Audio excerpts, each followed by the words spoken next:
Grandma, I'm locked in. I'm thirsty and hungry, my 7-year-old granddaughter whispered over the phone, and her trembling voice pierced my chest like a chilling dagger. The words came out choppy, almost inaudible, as if she was afraid someone else might hear her.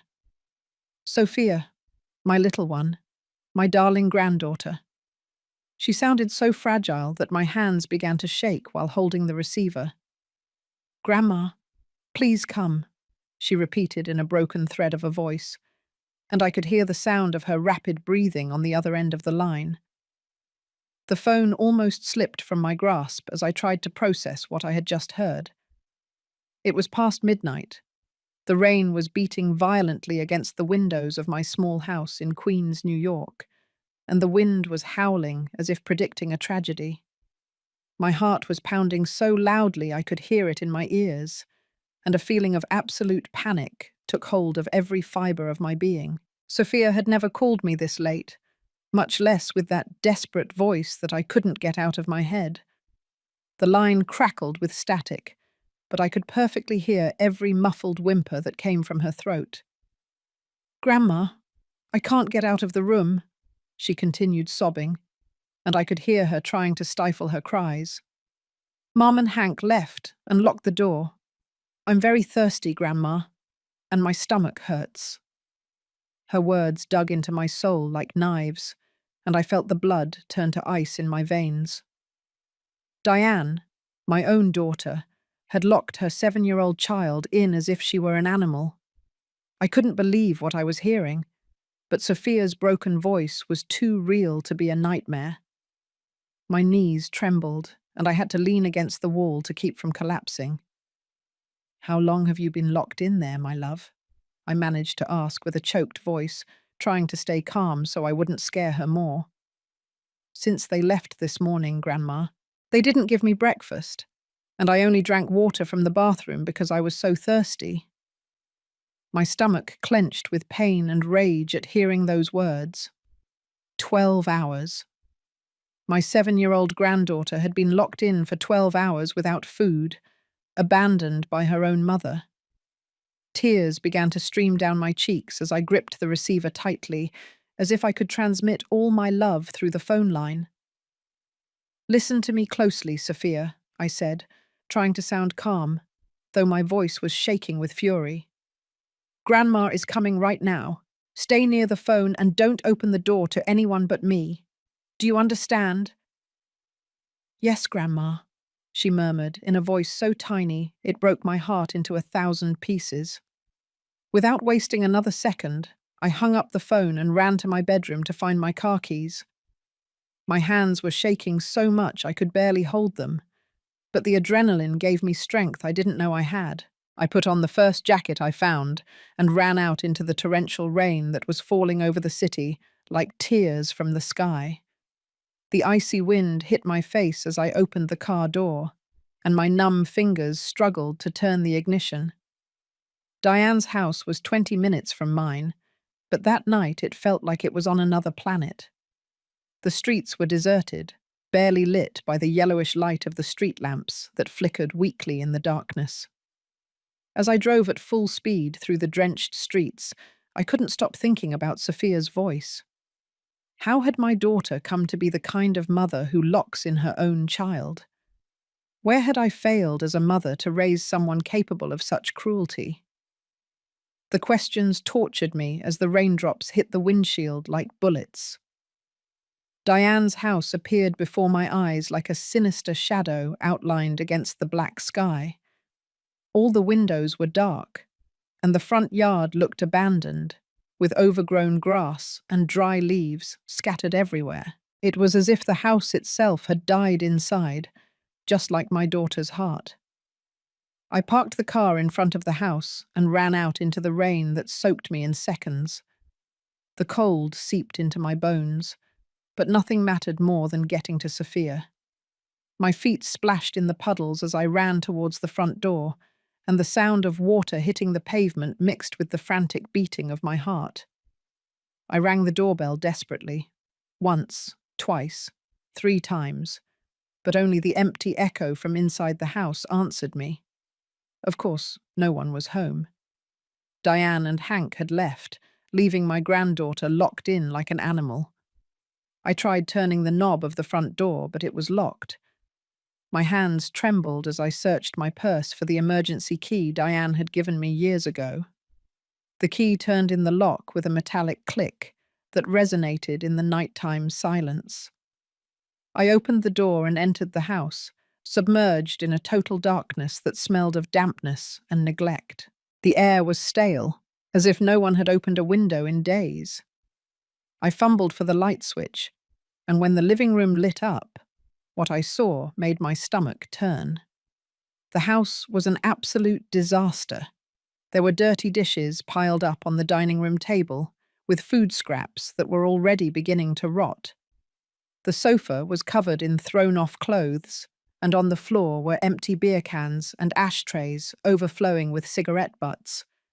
It was as if Diane and Hank had stopped being responsible adults and had become irresponsible teenagers. "Sophia, it's Grandma," I shouted as I ran down the hallway toward the bedrooms. My voice broke with emotion when I heard her answer from the back of the house. "Grandma, I'm here." Her voice sounded so weak and distant that I had to hold back the tears so I wouldn't collapse right there. I ran to her room and found the door closed with a padlock on the outside. A damn padlock, as if my granddaughter was a prisoner in her own house. My hands shook with rage as I looked for something to break it with. I found a hammer in the garage, and I ran back to free my little one.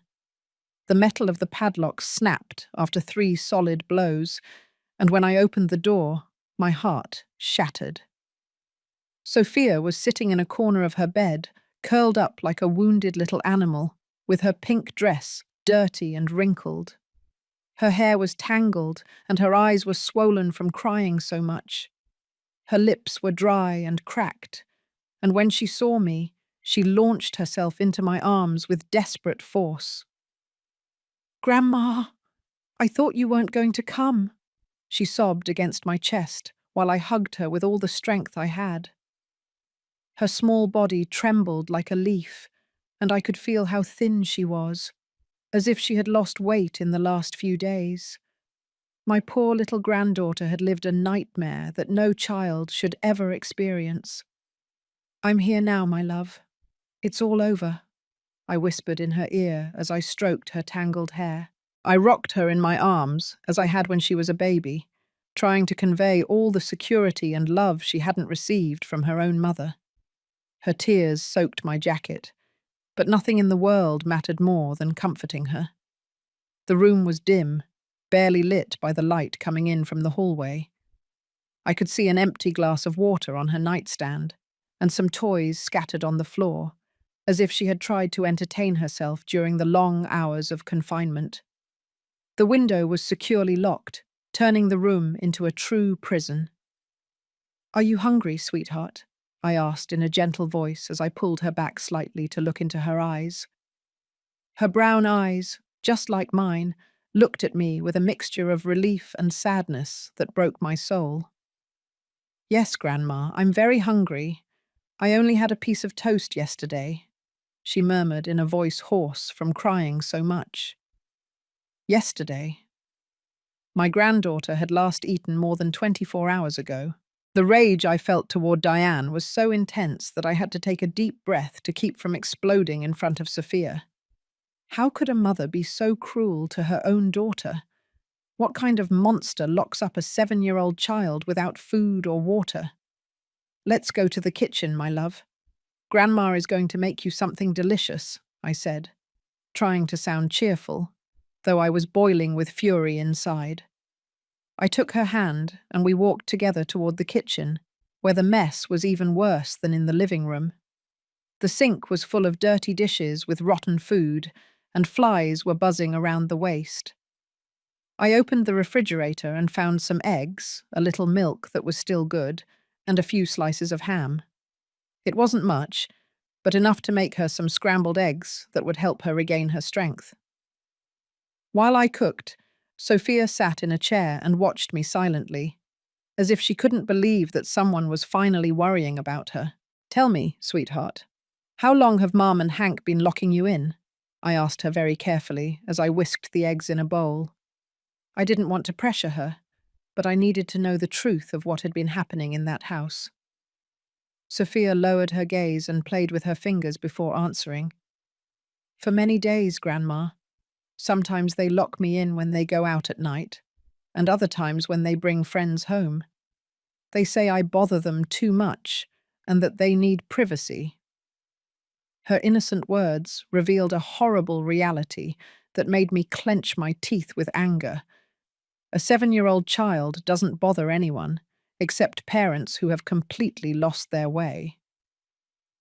And what about school, my love? Have you been to class? I continued asking as I served the scrambled eggs onto a clean plate I found after searching through the mountain of dirty dishes.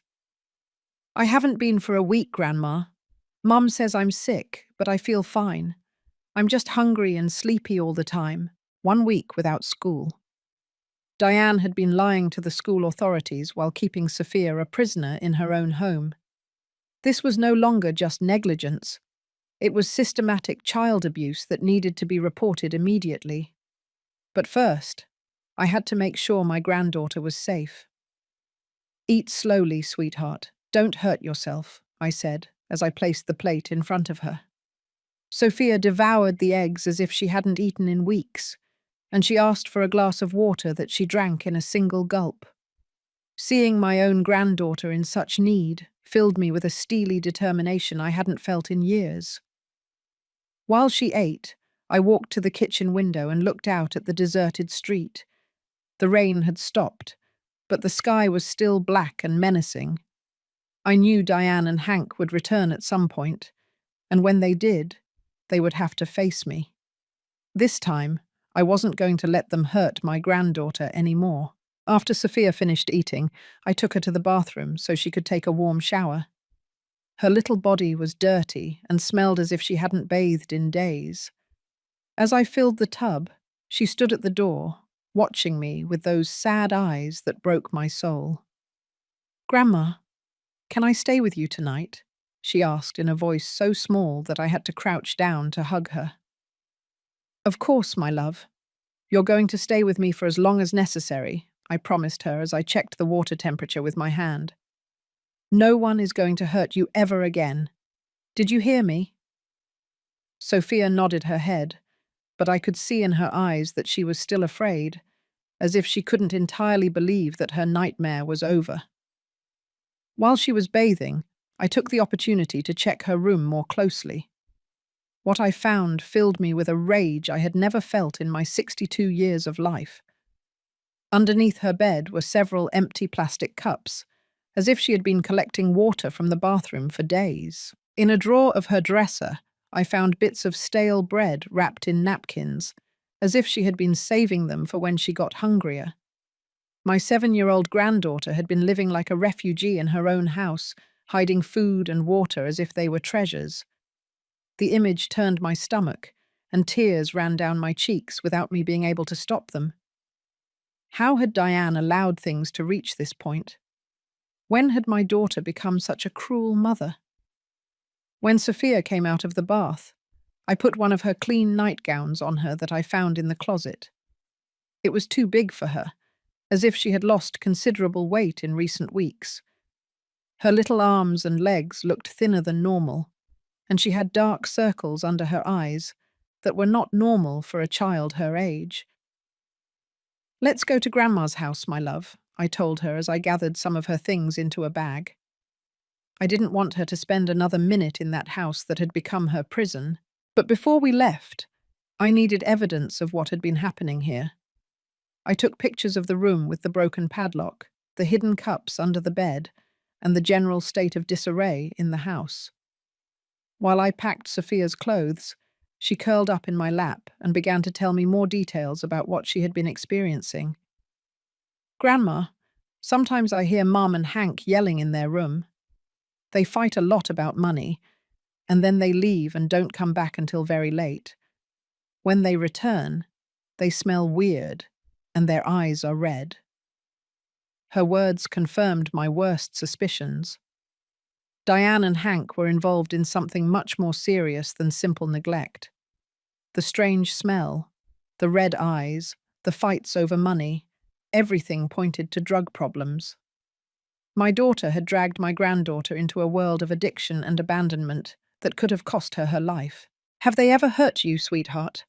I asked her very carefully, trying not to scare her, but needing to know the complete truth.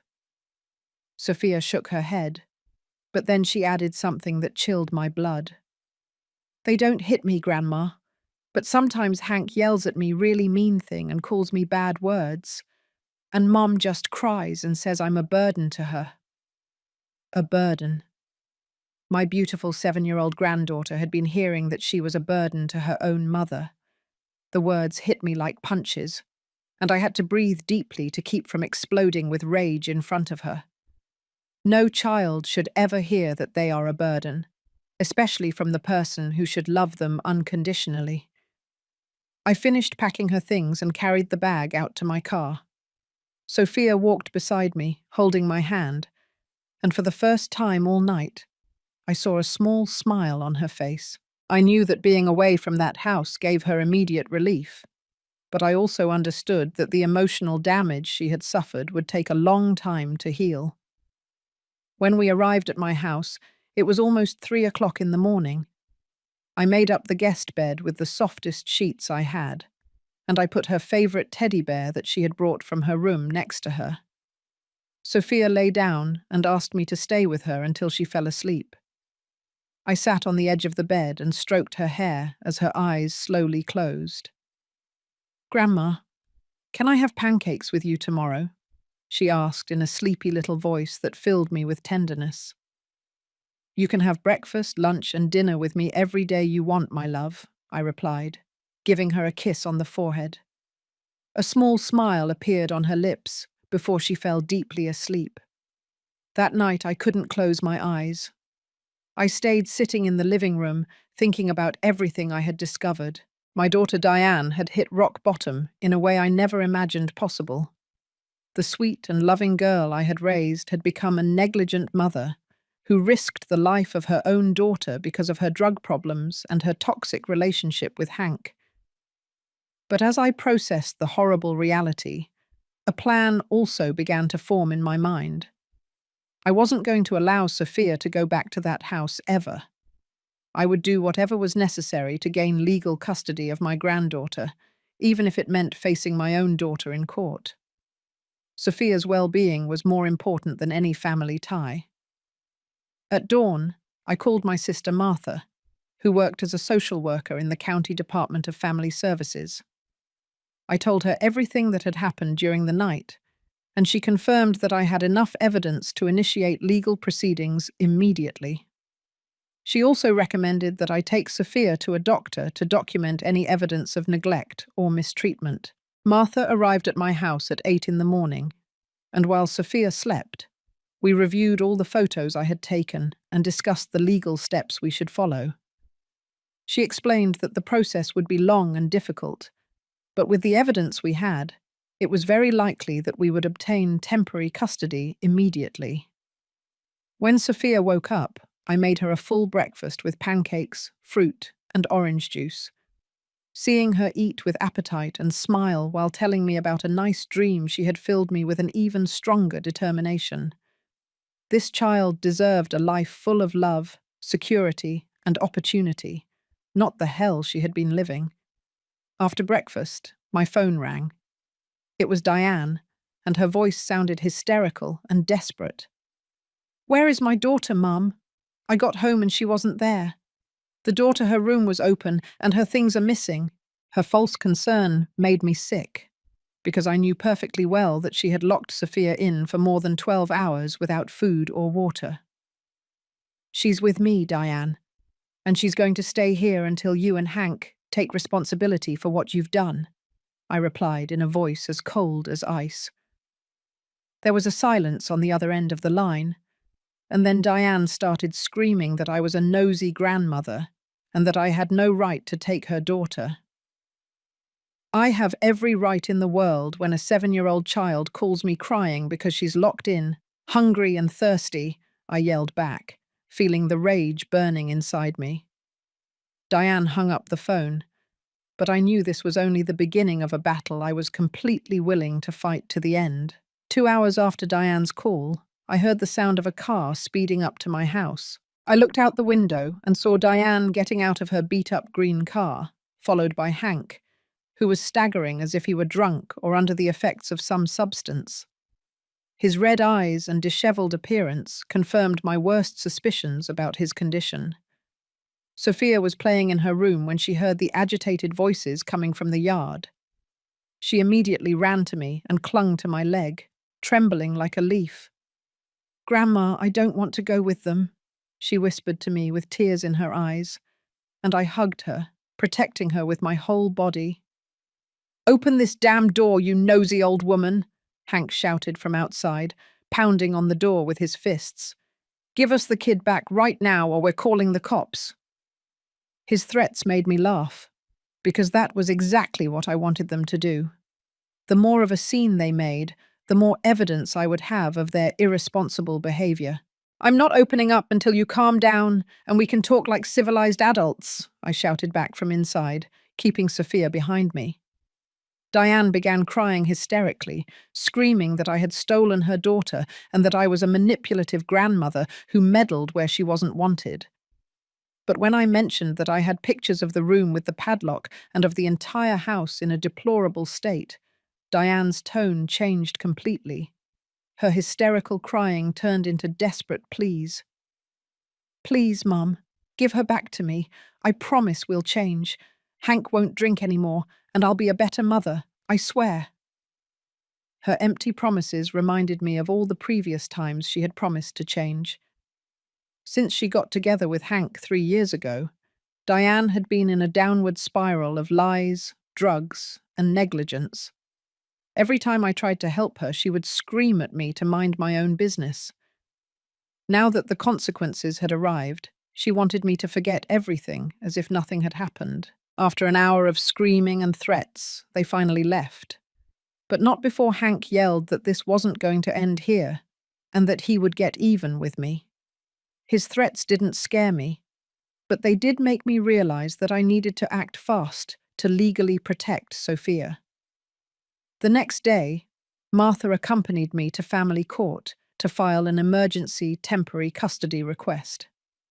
Judge Edward Reynolds, an older man with grey hair and a severe expression, carefully reviewed all the photographs and documents we had prepared. When he saw the images of the room with the padlock, his face visibly hardened. We also presented the testimony of Dr. Robert Miller, who had examined Sophia that same morning. His medical report documented clear signs of mild malnutrition, dehydration, and severe emotional stress. The doctor had found that Sophia was underweight for her age and showed symptoms typical of prolonged parental neglect. The judge listened attentively as I recounted the events of that terrible night. I told him about Sophia's desperate call, about finding her locked in with a padlock, and about the deplorable conditions she was living in. My voice broke several times during the testimony, especially when I described the water cups hidden under her bed. Diane and Hank arrived late for the hearing, and it was obvious that they had been consuming alcohol or drugs before appearing before the judge. Diane was wearing a wrinkled and stained yellow dress, and her hair looked like it hadn't been combed in days. Hank had glassy eyes and couldn't stand straight as he spoke. When the judge asked them why they had locked Sophia in with a padlock, Diane began to stammer incoherent excuses. She said it had only been for one night, that they had had a family emergency, and that I was exaggerating everything to make them look bad. Her lies were so obvious that even the court-appointed lawyer assigned to her seemed embarrassed. Hank, for his part, started yelling that I was a bitter old woman who wanted to steal Diane's daughter out of spite. His hateful words and aggressive behavior only confirmed to the judge that these two individuals did not have the emotional or mental capacity to care for a 7-year-old child. The most impactful moment of the hearing came when the judge asked to speak with Sophia privately in his chambers. My granddaughter, dressed in a clean pink dress I had bought her that morning, entered timidly, holding my hand. The judge crouched down to her level and spoke to her in a soft, paternal voice. "Where do you feel safest, little one? With Mum or with Grandma?" he asked very gently. Sophia looked at me for approval, and when I smiled and nodded, she responded in a clear little voice. "With Grandma. I'm scared and hungry at Mum's house. Grandma gives me food and hugs me when I have nightmares." Those innocent yet devastating words sealed the fate of the hearing. The judge returned to his bench with a serious expression and announced that he was granting emergency temporary custody in my favor for an initial period of 6 months. Diane collapsed, crying in her chair, while Hank started shouting obscenities that caused the security guards to remove him from the courtroom. In addition to granting me custody, the judge ordered that Diane and Hank submit to immediate toxicological tests and complete a drug rehabilitation program before they could request supervised visits. He also ordered that the house be inspected by social services before considering any family reunification. When we left the courthouse, Sophia took my hand and asked if this meant she could stay with me forever. "It's not forever yet, my love. But you're going to be safe with me for a long time," I explained, as we walked towards my car. Her little eyes lit up with a joy I hadn't seen in months.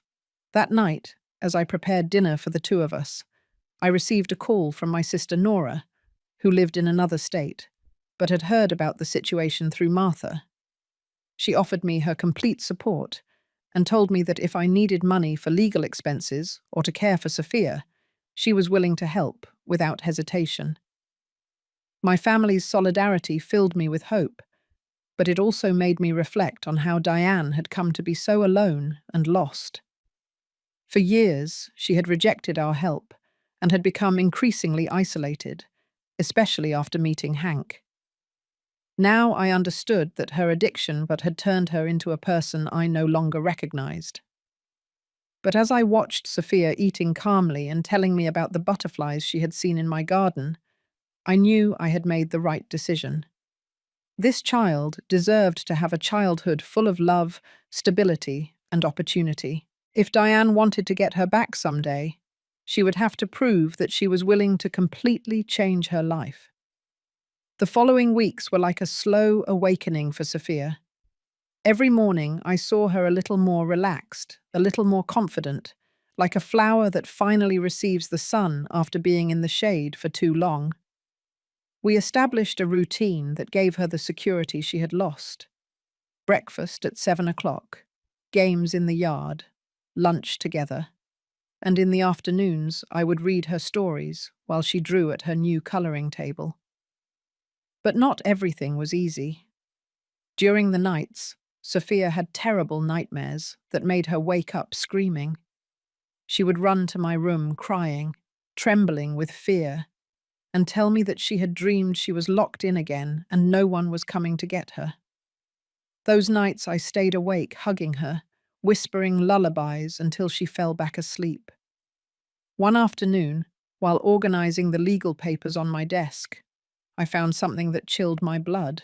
Among Sophia's things that I had brought from her house, there was a drawing notebook that I hadn't seen before. When I opened it, I discovered pages full of drawings that revealed the true dimension of the horror my granddaughter had lived. In one of the drawings, there was a little girl locked in a dark room, crying behind a closed door. In another, the same girl was lying on a bed, while two large figures shouted outside her room. The colors she had used were all dark, black, brown, grey, as if her world had lost all joy and light. But the drawing that impacted me the most showed an older woman arriving in a white car in the rain. It was me, coming to rescue her that night. In this drawing, for the first time, she had used bright colors: yellow for the light of my car, pink for my jacket, and green to represent hope. It was her way of processing the trauma, of making sense of that night that had changed her life forever. I took the drawings to Dr. Grace Miller, a child psychologist recommended by Sophia's pediatrician. Dr. Miller was a middle-aged woman with a warm smile who immediately made my granddaughter feel comfortable. After reviewing the drawings and talking with Sophia for several sessions, she confirmed what I already feared. My granddaughter suffered from post-traumatic stress caused by months of neglect and emotional abandonment. The doctor explained to me that children who have lived through survival situations develop defense mechanisms that can take years to heal. Sophia had learned to hide food, to stay quiet so as not to bother anyone, and not to express her needs because she had understood that she was a burden. However, the doctor also gave me hope. She told me that Sophia was a resilient child, and that with love, patience, and constant therapy, she could completely overcome the trauma. Children have an amazing capacity for healing when they feel safe and loved, she explained to me as she reviewed more drawings where Sophia had started using brighter colors. During this time, Diane tried to contact me several times. Sometimes she would call crying, asking for forgiveness and promising that she had stopped using drugs. Other times she would call furious, screaming that I was manipulative and that I had brainwashed Sophia into preferring me. Her erratic mood swings only confirmed that she was still under the influence of substances. The social worker assigned to the case, a young woman named Carmen, visited my house every 2 weeks to evaluate Sophia's progress. She was always impressed by the transformation she saw in my granddaughter. In her report for the second month, she wrote that Sophia had recovered the normal weight for her age and showed clear signs of emotional well-being. But the biggest test came when we had to face the first supervised visit with Diane. The meeting took place in the social services offices in a small room with toys and crayons. I waited outside while Sophia spent 2 hours with her mother under Carmen's supervision. When the visit ended, Sophia came out quiet and thoughtful. She didn't cry or get upset, but she also didn't show emotion when she saw Diane. It was as if she had created an emotional barrier to protect herself. In the car ride home, she asked me something that broke my heart. "Grandma, why does Mum smell weird like before?" Diane had arrived at the visit under the influence of some substance, trying to cover it up with perfume and mint gum. But children have a natural instinct to detect when something is not right with their parents. Sophia had learned to associate that strange smell with moments of abandonment and fear. Carmen documented everything in her report, including Diane's erratic behavior during the visit and her apparent state of intoxication. This meant that subsequent visits would be cancelled until Diane successfully completed a rehabilitation program, something that seemed very unlikely given her resistance to acknowledging that she had a problem. Meanwhile, Yuti, Hank, had completely disappeared. According to Diane's neighbors, he had left the house, taking several valuables, including the television and some appliances. Apparently, he had decided that a child and an addicted woman were too much responsibility for him. His abandonment, though cruel, was actually a blessing in disguise. One afternoon, while Sophia was playing in the yard with her new pink bike that I had bought her, I received an unexpected visit. It was Jason, Diane's younger brother, who lived in another city and had just found out about the whole situation. He arrived with tears in his eyes and asked for my forgiveness for not having been present when Diane began to deteriorate. Jason told me that he had tried to help Diane several times in the past, but she always rejected him and told him she didn't need his help. He explained that Hank had completely isolated Diane from the family, convincing her that we were her enemies and that he was the only one who truly understood her. It was a classic abuser tactic, isolating their victims from their support networks. When Sophia saw her Uncle Jason, she ran to hug him with a genuine joy that filled me with hope. It was the first time she had seen someone from Diane's family since she had come to live with me, and her positive reaction confirmed to me that not all family memories were contaminated by the trauma. Jason stayed for dinner with us, and during the meal, Sophia told him about her new school, about the friends she had made, and about the swimming lessons she had started taking on Saturdays. It was as if she was showing off to someone important how much she had grown and changed in these months. That night, after putting Sophia to bed, Jason and I talked at length about Diane and what we could do to help her without compromising Sophia's well-being.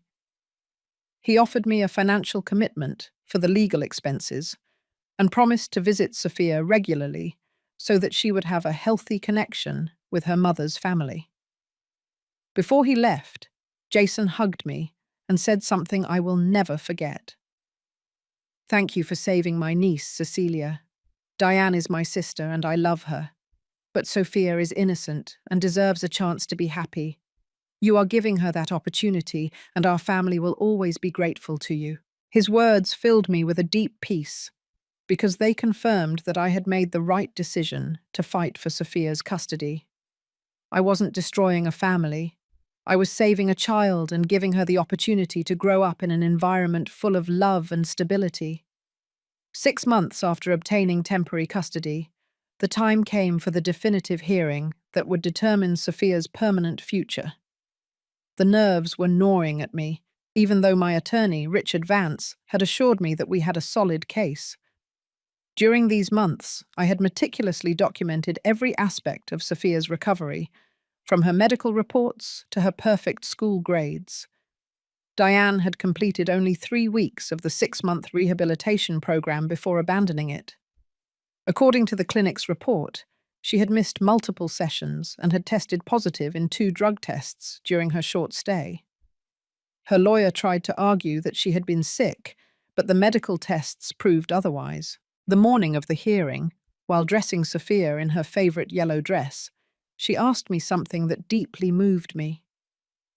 "Grandma, if the judge says I can stay with you, does that mean you're going to be my mum now?" Her innocent words filled my eyes with tears, and I explained to her that I would always be her grandmother, but that I could take care of her as if I were her mum for as long as necessary. In the courtroom, Diane presented with a completely different appearance than 6 months ago. She had lost even more weight, her hair looked dull and neglected, and she had deep, dark circles that spoke of sleepless nights and substance use. Her green dress was wrinkled and stained, as if she had just put it on directly from the floor. The most devastating testimony came from Dr. Grace Miller, who presented a detailed report on Sophia's psychological progress. She explained to the judge that my granddaughter had shown an extraordinary improvement in these 6 months, but that any return to the previous toxic environment could cause a severe and irreversible setback in her emotional development. When Diane had the opportunity to speak, her words were a total disaster.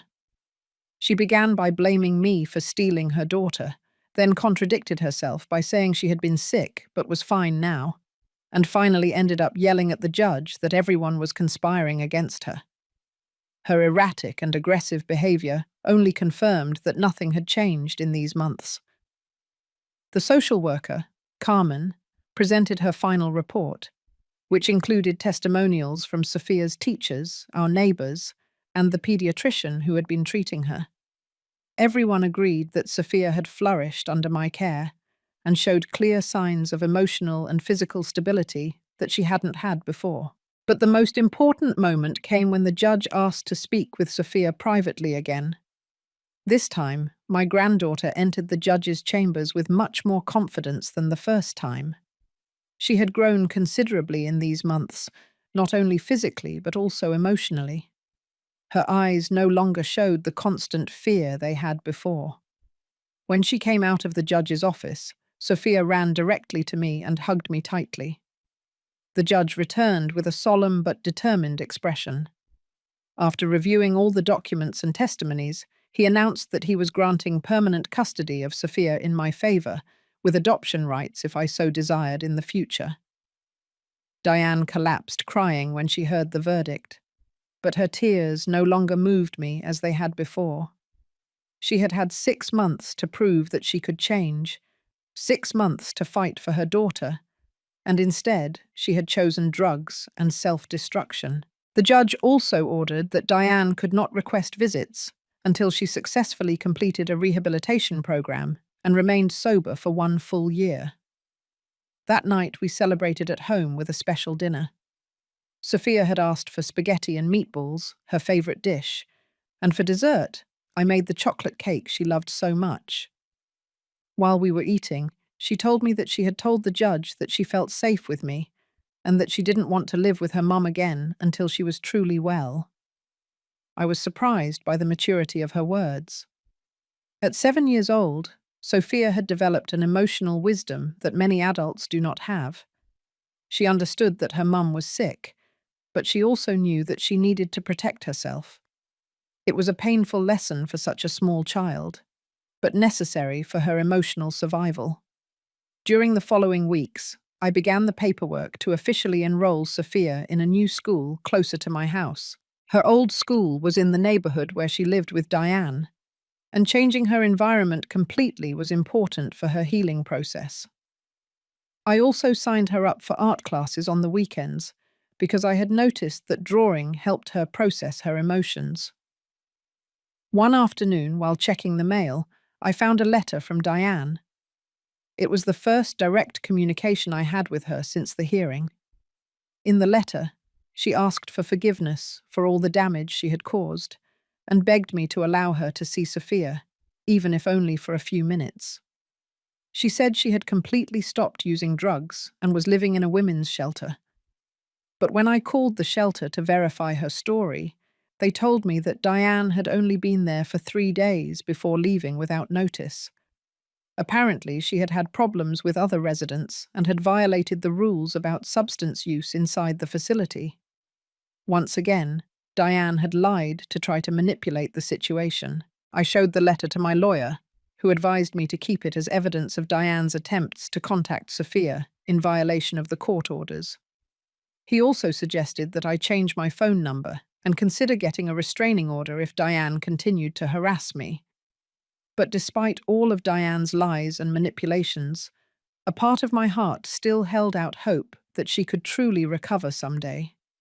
She was my daughter, after all, and I remembered the sweet and loving girl she had been before getting lost in the world of addictions. However, I also knew that my absolute priority was to protect Sophia. One night, while helping Sophia with her math homework, she asked me a question that left me speechless. "Grandma, do you think Mum will ever love me the way you do?" Her innocent question broke my heart because it revealed a deep wound that no child should carry. I explained to her very carefully that her mum loved her, but that sometimes people get sick in a way that prevents them from showing their love correctly. I told her that the love I had for her was strong and constant, and that she would never have to worry about losing it. That night, as I tucked her into bed, Sophia said something that filled me with hope and sadness at the same time. "Grandma, I think God sent me to you because he knew I needed a mom who wasn't sick." Her words, full of a wisdom that transcended her age, confirmed to me that this special child had found a way to make sense of her pain and find hope in the midst of adversity. That night, after she fell asleep, I stayed awake reflecting on everything we had been through together. In less than 1 year, Sophia had transformed my life as much as I had transformed hers. She had given me a renewed purpose and had taught me that true love sometimes requires making difficult and painful decisions. 1 year after obtaining permanent custody, life with Sophia had found a beautiful and stable rhythm. My granddaughter had grown so much physically and emotionally that sometimes I found it hard to believe she was the same terrified child I had rescued that rainy night. Her nightmares had decreased considerably, and now she woke up singing instead of screaming with fear. Sophia had developed a passion for painting that filled me with pride. Her drawings no longer showed dark rooms or menacing figures, but gardens full of flowers, bright rainbows, and happy families. Dr. Grace had explained to me that this change in her art was a clear sign that she had successfully processed much of her trauma. One Saturday morning, while we were having pancakes with syrup, Sophia asked me a question I had been waiting for weeks. "Grandma, can I call you Mum?" I was breathless for a moment, feeling the tears well up in my eyes. "Of course, my love," I replied, hugging her tightly against my chest.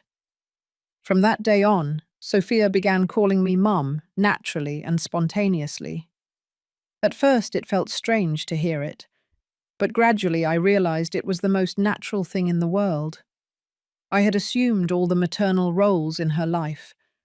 I comforted her when she was sad, I took care of her when she was sick, and I guided her through every step of her growth.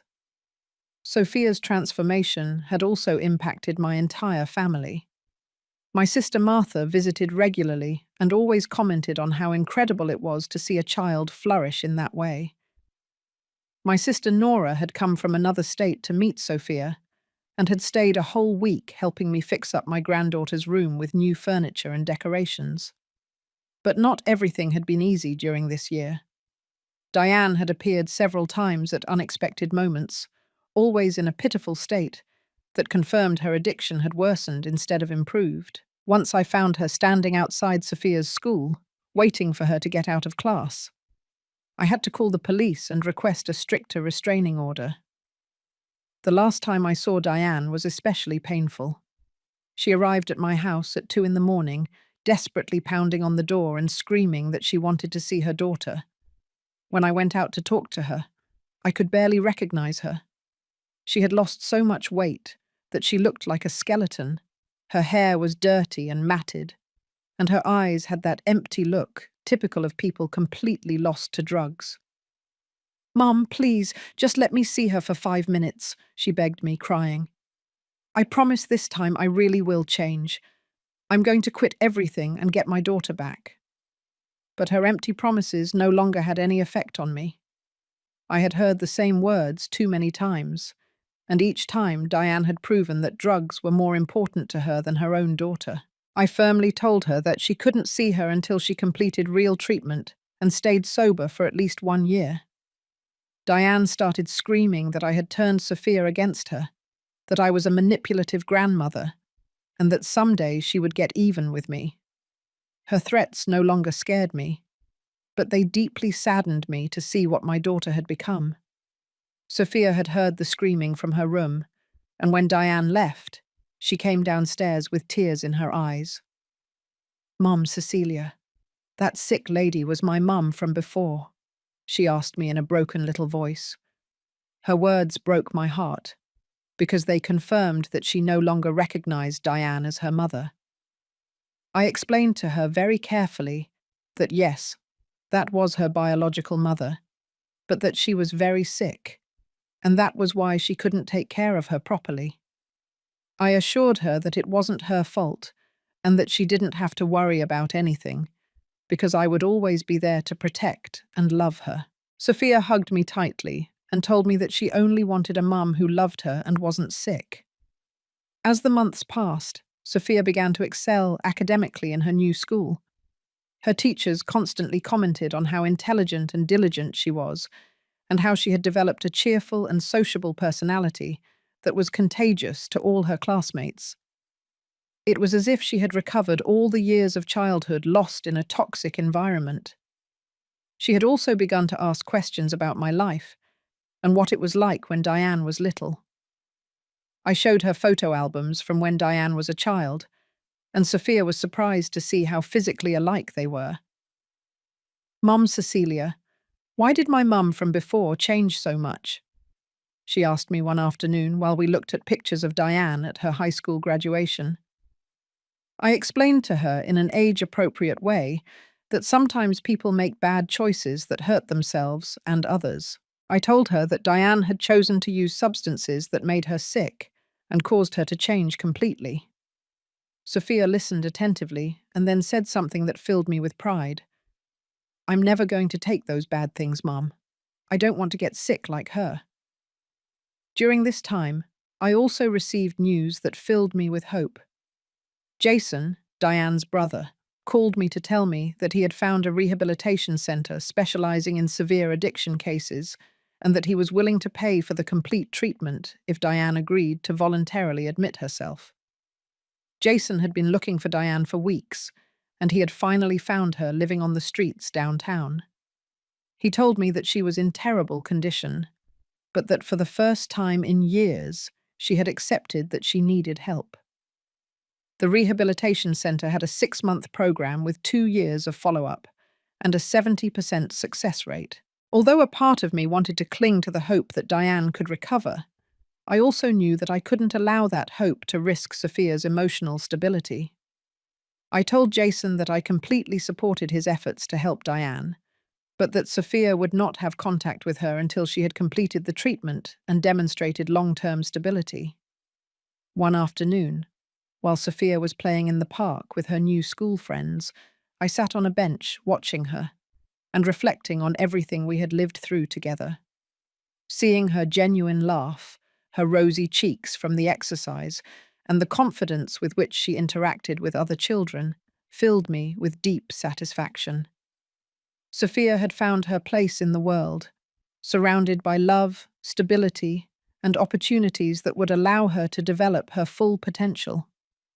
She was no longer the terrified child trembling in my lap, but a strong, intelligent little person full of dreams for the future. She had overcome a trauma that could have marked her entire life, and she had done it with a grace and resilience that inspired me every day. That night, while helping her with her science homework, Sophia surprised me with a declaration that filled my heart. "Mom Cecilia, when I grow up, I want to help children who are sad like I was before. I want to be a doctor for broken hearts, so that other children can be happy too." Her words confirmed to me that all the pain and legal battles had been worth it. Sophia had not only healed from her trauma, but she had found a way to transform her experience into a life purpose that could help other children in similar situations. 2 years after that conversation about helping other children, Sophia had grown into an extraordinary 10-year-old girl.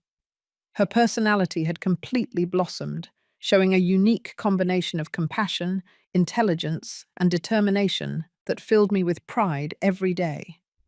Her grades were excellent. She had developed a natural talent for painting and had become the natural leader of her group of friends. One spring afternoon, while returning from her piano lesson, Sophia asked me a question I had been waiting for. "Mom Cecilia, do you think my mum from before has recovered from her illness yet?" Jason had been keeping me informed about Diane's progress at the rehabilitation center, and the news was hopeful for the first time in years. Diane had successfully completed the 6-month program and had remained sober for 8 additional months. According to Jason, she had gotten a part-time job at a flower shop, was living in a small but clean apartment, and religiously attended support meetings. For the first time in years, she seemed to have found genuine stability.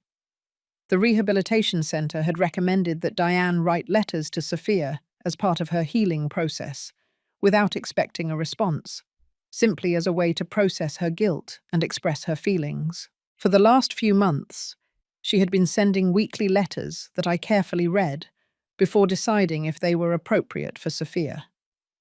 The first letters had been full of desperate apologies and grandiose promises that reminded me of the manipulative Diane from before.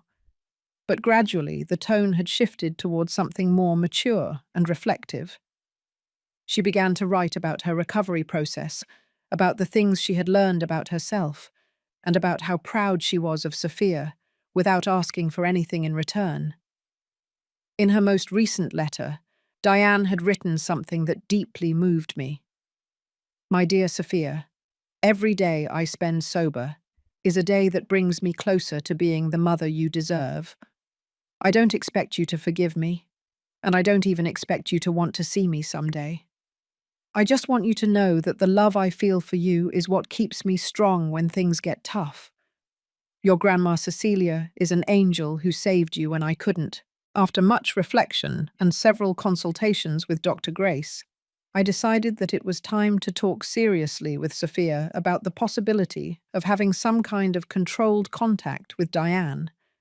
I needed to know how my granddaughter felt about it, without pressuring her in any direction. One night, after dinner, we sat in her room and had a conversation I will remember forever. I explained that Diane had been working very hard to recover from her illness, and that she might be ready to meet her again, but only if Sophia wanted to and felt ready. Sophia listened attentively, playing with one of her dolls as she processed the information. After several minutes of silence, she looked at me with those intelligent eyes that so reminded me of mine and said, "Mom Cecilia, do you think she won't hurt me anymore?" Her direct question broke my heart, because it revealed that, despite her young age, she perfectly understood the risks involved. I assured her that I would never allow anyone to hurt her, and that any meeting with Diane would be in a safe place, with professional supervision, and that she could stop it at any time if she felt uncomfortable. I also explained that she didn't have to decide anything immediately, and could take all the time she needed to think.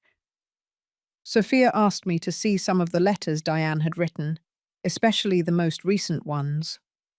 As she read them, I could see how she processed her biological mother's words, asking mature questions about the meaning of certain phrases. "Mom Cecilia, why does she say she doesn't expect me to forgive her? Does that mean she did something very bad?"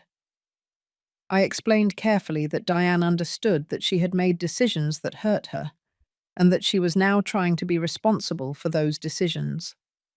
I told her that forgiveness was something very personal, and that she didn't have to forgive anyone if she didn't feel ready or didn't want to. After 1 week of reflection, Sophia surprised me with her decision. "Mum, Cecilia, I think I want to meet the lady who was my mum before, but only if you are with me the whole time. And if she tries to take me, or makes me feel bad, we leave immediately." Her maturity and her ability to establish clear boundaries filled me with pride. I contacted Dr. Grace to organize the meeting in the safest possible way for Sophia. We decided it would be in the doctor's office, with her present throughout the entire meeting, and that it would last only 30 minutes for the first time. We also established clear signals that Sophia could use if she wanted to end the meeting early. The day of the meeting arrived faster than I expected. Sophia had dressed with special care, choosing her favorite lavender dress and the new sandals I had bought her the week before. During breakfast, she was quieter than usual, but she didn't seem anxious, just thoughtful. When we arrived at the office, Diane was already waiting in the reception area. Seeing her, I could barely contain my astonishment. It was as if she had gone back in time, 10 years. Diane had recovered a healthy weight. Her hair looked clean and well combed, and her eyes had a clarity I hadn't seen since before she met Hank. She was wearing a simple but elegant pale pink dress, and in her hands she held a small gift wrapped in shiny paper. When she saw Sophia, her eyes filled with tears, but she controlled herself admirably so as not to overwhelm her with overly intense emotions. "Hello, Sophia," Diane said in a soft, trembling voice. "You look so big and beautiful. You've grown so much, I barely recognize you." Sophia stayed close to me, but responded politely. "Hello, my mom Cecilia says you are Diane, and you were my mum before when you were different." Sophia's direct honesty could have hurt anyone, but I saw how Diane took a deep breath and accepted the words with grace. "That's right, my love. I was your mum before, but I was very sick and couldn't take good care of you. That's why Grandma Cecilia became your mum, and she has done a wonderful job." For the next 30 minutes, I observed a cautious but respectful conversation between Diane and Sophia. Diane told her about her job at the flower shop, about the art classes she had started taking, and about the books she was reading. Sophia told her about her school, her friends, and her piano lessons. What impressed me the most was the difference in both of their body language. Diane maintained a respectful distance without trying to force physical contact or emotional intimacy. Sophia, for her part, gradually relaxed during the conversation, although she never moved away from my side. Towards the end of the meeting, Diane handed her the gift she had brought. It was a set of professional paints with brushes of different sizes and a special pad of watercolor paper. "Jason told me you like to paint, and I thought you could use this to create beautiful things," Diane said with a shy smile. Sophia accepted the gift and examined it with genuine interest. "Thank you, Diane. The paints are very pretty. I'm going to make a picture of Mom Cecilia's garden," my granddaughter replied with polite gratitude. Diane smiled with tears in her eyes, clearly moved by Sophia's kind response. When the meeting ended, Dr. Grace spoke briefly with the three of us to evaluate how we had felt. Diane expressed her gratitude for the opportunity to see Sophia and promised that she would respect any decision we made about future meetings. Sophia said that Diane seemed nicer than the sick lady, she remembered, but that she still needed time to think. In the car ride home, Sophia was quiet for several minutes before making a comment that surprised me. "Mom Cecilia, Diana looks like the pictures of when she was little that you showed me. She doesn't look like the lady who was yelling outside our house anymore." Her observation demonstrated the extraordinary capacity children have to perceive genuine changes in people. That night, while we were eating dinner, Sophia asked me to tell her more about what Diane was like when she was a child. I showed her more photos and told her stories about her biological mother before drugs ruined her life. Sophia listened with fascination, as if she were getting to know a completely new person. "Mom Cecilia, do you think Diane can be like the pictures again?" she asked me while looking at an image of Diane at 8 years old, smiling on a swing. I explained that people can change and heal, but it takes a lot of time and hard work, and that not everyone achieves it. Over the next 6 months, Diane and Sophia maintained monthly meetings in Dr. Grace's office. Each meeting lasted a little longer than the last, and gradually I could observe a new and careful relationship developing between them. Diane never pressured, never demanded. She simply presented herself consistently as a stable person who respected Sophia's boundaries. In the 5th meeting, something beautiful happened. Sophia had brought one of her paintings to show Diane, a picture of our house's garden full of colourful flowers and butterflies. Diane was speechless at her daughter's artistic talent, and with tears in her eyes she said, "Sophia, this is absolutely beautiful. You have a special gift that I hope you continue to develop your whole life." For the first time, Sophia smiled genuinely in Diane's presence and replied, "Thank you. Mom Cecilia says I inherited the love for art from you, because you also painted when you were young."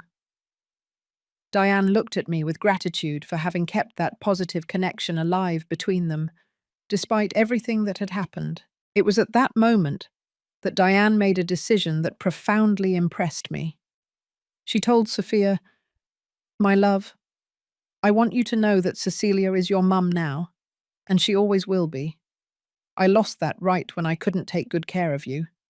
But if you allow me, I would love to be your friend, someone who is here to support you and love you without asking for anything in return." Sophia considered her words carefully before responding, "Diane, does that mean you're not going to try to take me away from Mom Cecilia?" Diane firmly shook her head. "Never, my love. Mom Cecilia saved you when I couldn't, and she loves you more than I could ever show. I just want to be in your life in whatever way you allow me." That conversation marked a turning point in our family situation. Diane had done something that few people in her position do. She had put her daughter's needs above her own desires. She recognized that I had earned the right to be Sophia's mother, not through the courts, but through daily love, sacrifice, and dedication. During the summer, Diane asked permission to take Sophia to a children's art exhibit at the City Museum. After much deliberation, I decided to accompany the three of us. Seeing Diane interact with Sophia in a more relaxed environment allowed me to observe even deeper changes in her personality. Diane had developed a patience and sensitivity she had never had before. She listened attentively to every one of Sophia's comments about the paintings, asked her intelligent questions that stimulated her creativity, and encouraged her to express her own artistic opinions. It was like seeing a completely new person, someone who had learned to put the needs of others before her own. At the end of that afternoon at the museum, Sophia surprised me by asking if Diane could join us for ice cream. During those shared moments, I could see a new and healthy family dynamic developing naturally. Diane didn't try to compete with me for Sophia's affection, but complimented my maternal role in a respectful and appropriate way. That night, as I tucked Sophia into bed, she made a reflection that filled me with pride for her emotional maturity.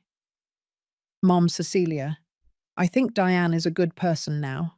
She doesn't smell weird or have sad eyes like before. Do you think we can be friends like she said?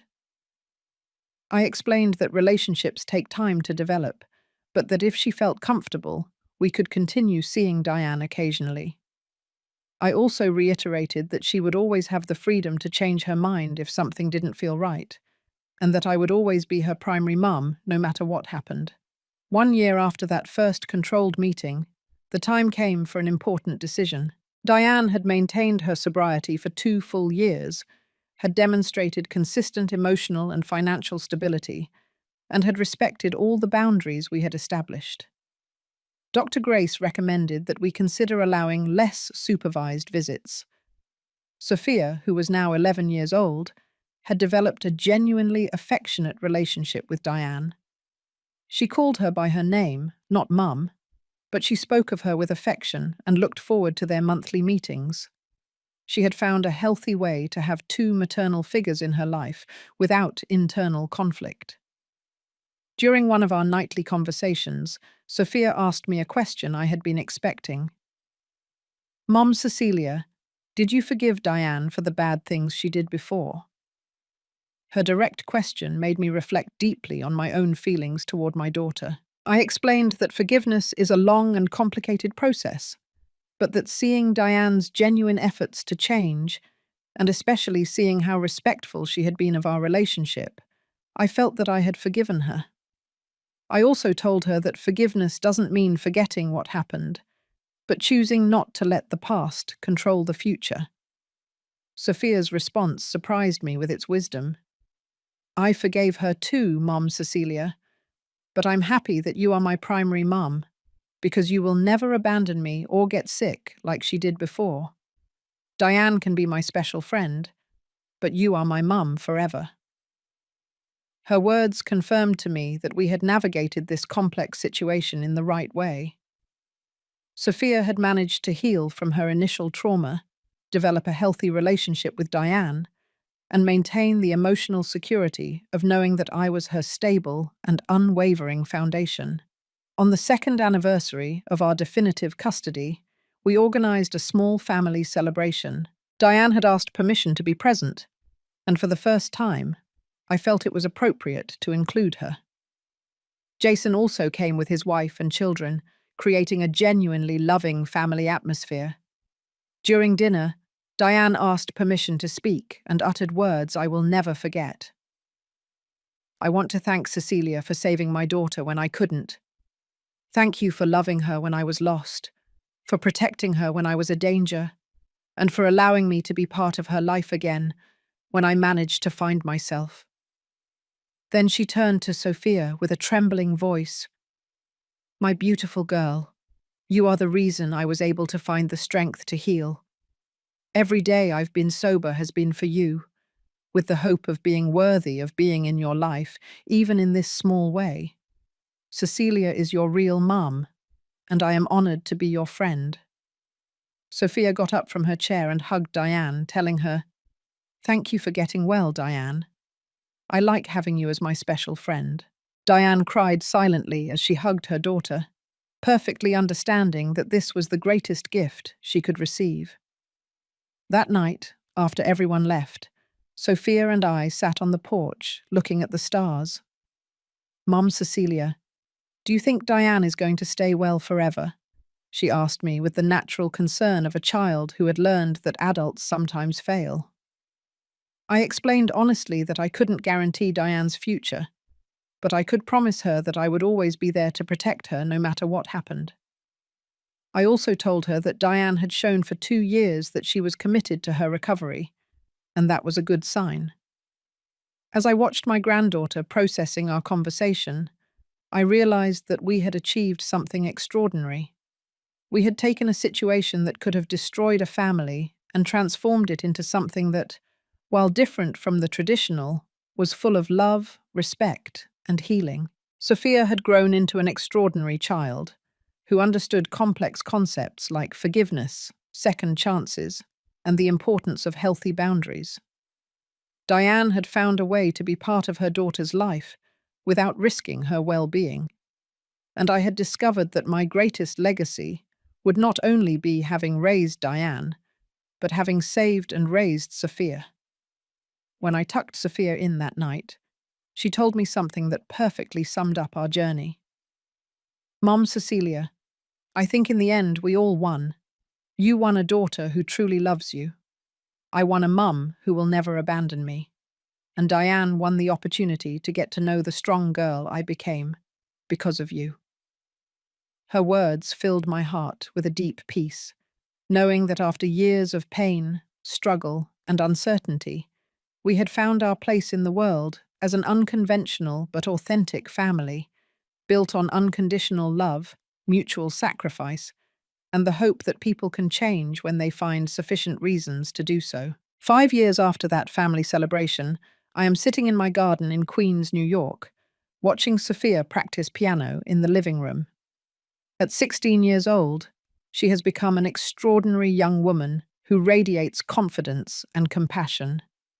Her fingers dance over the keys with a grace that fills me with pride, playing a melody that she herself composed and was inspired by our family story. Diane has remained sober for 7 consecutive years. She now manages her own flower shop downtown and has married a good man named Michael, who understands and respects our unique family dynamic. Sophia was the one who walked Diane down the aisle on her wedding day, not as her daughter, but as her dear friend who had witnessed her transformation. The relationship between Diane and Sophia has evolved into something beautiful and authentic. They see each other regularly, share their love for art, and Diane has found her place as a supportive figure in Sophia's life without ever trying to reclaim a role she lost years ago. Michael often comments that he has never seen a family dynamic so mature and full of mutual respect. Sophia is in her senior year of high school and has been accepted to several prestigious universities with full academic scholarships. She wants to study child psychology, fulfilling the dream she expressed when she was 7 years old of helping children with broken hearts.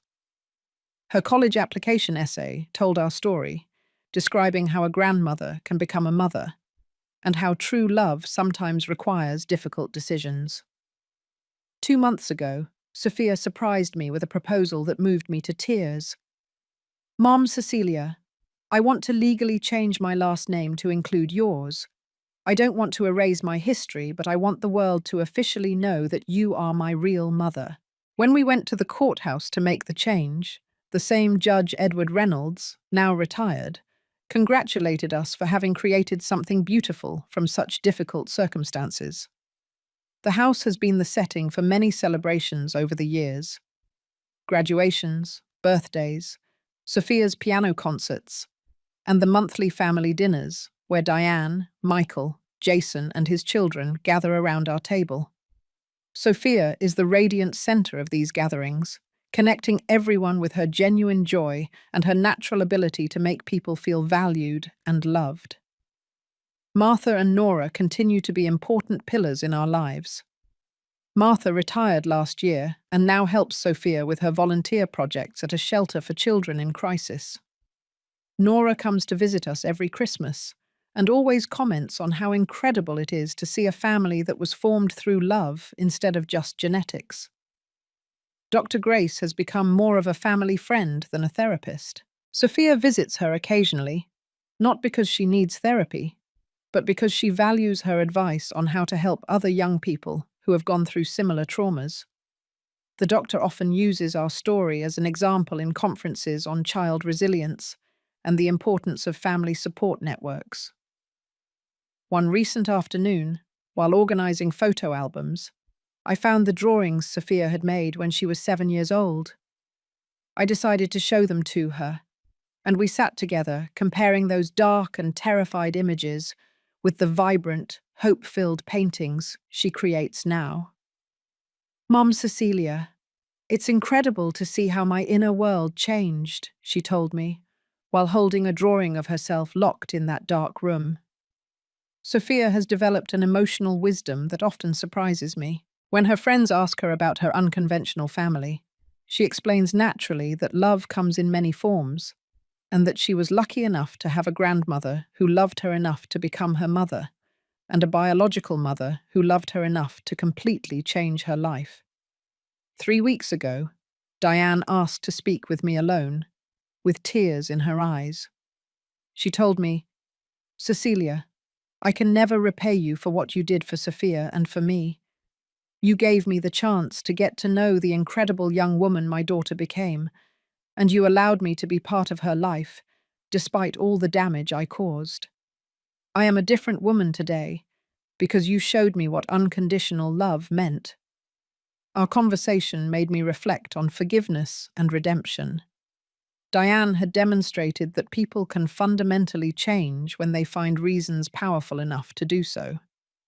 Her love for Sophia had been that reason, and my willingness to give her a second chance had made her transformation possible. This morning, as I prepared breakfast, Sophia came downstairs with a radiant smile and hugged me, as she has every morning for the last 9 years. "Mom Cecilia, do you know what day it is today?" she asked me with bright eyes. It was the 9th anniversary of the night that changed our lives forever, the night that a desperate phone call united us permanently. "I want to celebrate this day as our true Mother's Day," Sophia told me, "because it was the day you chose to be my mum, not out of obligation or by accident, but out of pure love." Her words filled my heart with a joy I didn't know was possible to feel at my 71 years old.